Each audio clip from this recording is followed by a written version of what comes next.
Ministri na-ahụ maka ọkụ na mmiri na Anambra steeti agbapego amụma inyocha ma see etu mmiri si aga njem n'okpuru ala na steeti a iji wee mata ọnọdụ mmiri dị ma n'elu ma n'okpuru ala na steeti a iji wee mee ka ọ dị mfe ịdị na-enye ndị mmadụ ezigbo mmiri ọṅụṅụ. Ka ọ na-ekwu okwu na mgbape ya bụ amụma were ọnọdụ n'Ọka ka kọmishọna ahụ maka ọkụ na mmiri na steeti a bụ Injinia Julius Chukwuemeka ji wee kwụsị ike na gọọmenti steeti a kwudosiri ike n'imejupụta ebumnobi ya dịka o si wee dị na nkwa ekwere ndị mmadụ nke kpatara eji na-agbasi mbọ ike ịhụ na ndị Anambra na-enweta mmiri dị ọcha kwa gbanyụm na be ha ga.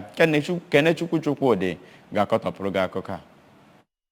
Injinia Julius kọwapụtara na ọtụtụ ihe nke na-enye mmiri bụ nke eji mmanụ dizel agbanye bụ nke emegharịgoro ka ọ bụrụ anwụ ga na-enye aka ịfụ na mmiri na-agba akwụsị ma kọwaa na ya bụ mmemme ga-enye aka n'inwe ọnụọgụgụ n'ihe gbasara ihe na-enye mmiri nakwa dọbata ndị ga-enye aka fụ na ya bụ ọrụ na-aga nke ọma. N'akụkụ ya, kọmishọna na-afụ maka ahụike dọkịta Afam Obidike kọwapụtara na ọ dị mkpa ka Anambra nwee mmiri dị mma ma kọwaa na ọ bụ site na mmiri ka ọtụtụ nje si abịa ma kọwaa na ya bụ akụrụngwa ga-enye aka n'ibelata ọtụtụ nje. Onye bụ chairman House Committee na Power nakwa Water Resources Honorable Emmanuel Nwafọ n'okwu ya mere ka amata na ọ bụrụ na ndị mmadụ na-esonyere gọọmenti steeti a n'iwepụta mmiri dị mma na ọ ga-enye aka ọkachasị n'ime ka ya bụ amụma bawanye.